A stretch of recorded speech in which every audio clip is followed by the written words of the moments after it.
La crisis climática, el gran desafío de nuestra era. Sus inicios se remontan a la Revolución Industrial. En aquella época se empezó a quemar carbón, petróleo y gas natural, lo que provocó un aumento exponencial de CO2 en la atmósfera. Desde entonces el calentamiento global ha ido avanzando, impulsado por cada vez más CO2 procedente de la energía fósil. ¿Pero qué es exactamente el CO2? El gas de efecto invernadero sobrecalienta nuestro planeta. Cuanto más hay en la atmósfera, más se sobrecalienta. Pero sin CO2 tampoco habría vida en la Tierra, pues todas las plantas y otros seres vivos lo necesitan para su suministro de energía y para crecer. Las plantas transforman el CO2 en biomasa con ayuda de la energía solar y el agua. La mitad de la biomasa generada y de la energía solar almacenada en ella ya se consume en la propia planta. El carbono producido en el proceso se libera de nuevo a través de la respiración de la planta. La planta almacena el resto en sus hojas, frutos, semillas, ramas, raíces y tronco. En otoño, las hojas y los frutos se pudren. Al año siguiente, el proceso vuelve a empezar. La planta acumula carbono mientras sea vital, hasta que la absorción disminuye y la planta termina muriendo. Después, casi todo el carbono vuelve a la atmósfera. Sin embargo, en los bosques vuelven a crecer muchos árboles jóvenes que absorben CO2. En conjunto, los bosques absorben casi tanto CO2 como el que emiten. El ciclo está en perfecto equilibrio, es decir, el CO2 es neutro. El ciclo natural del carbono consiste en la fotosíntesis, en la que las plantas captan CO2 y generan biomasa con ayuda de la luz solar y el agua. Y en la oxidación, en la que las plantas convierten la biomasa en energía y emiten CO2. No importa si la biomasa se pudre, se come o se quema. Siempre se libera la misma cantidad de CO2 que se absorbió previamente. Esto se puede ver en la fórmula de la fotosíntesis. Por esa razón, a la biomasa se la conoce como CO2 neutral.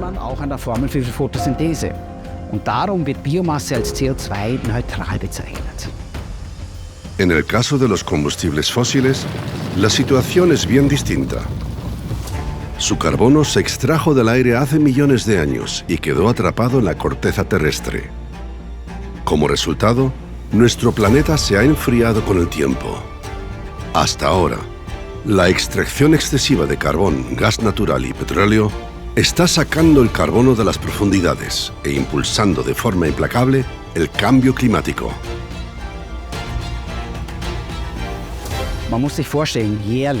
Cada año se emiten a la atmósfera 8.000 millones de toneladas de carbono a través de los combustibles fósiles. Debemos sustituir la energía fósil por energías renovables. El ciclo natural del carbono asciende a 120.000 millones de toneladas de carbono.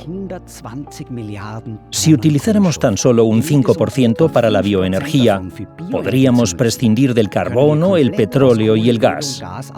Los bosques gestionados de forma sostenible pueden ayudarnos a conseguirlo, porque en ellos se produce más del 40% de la fotosíntesis mundial y es nuestra fuente de energía renovable más importante.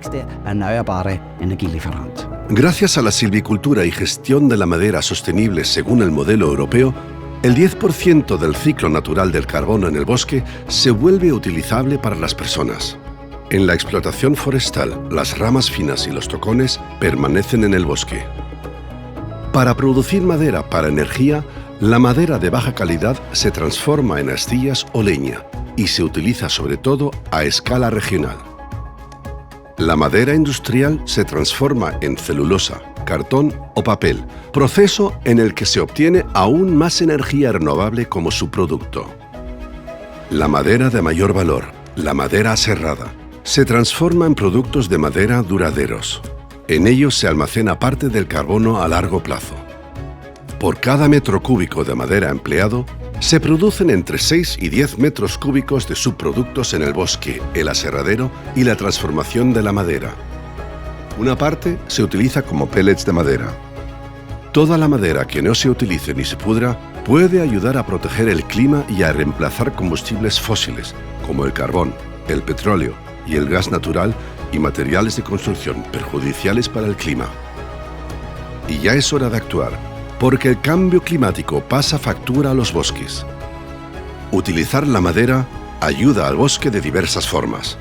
Las zonas dañadas se regeneran con rapidez, se eliminan los árboles viejos o inadecuados y se da más espacio a los árboles sanos. En el proceso, se fomentan de forma activa los árboles mejor adaptados al cambio climático. Gracias a la tecnología moderna, la bioenergía podría ser CO2 negativa al almacenar en el suelo el carbono procedente de la producción de energía. De este modo, el clima podría enfriarse una vez se erradique la energía fósil.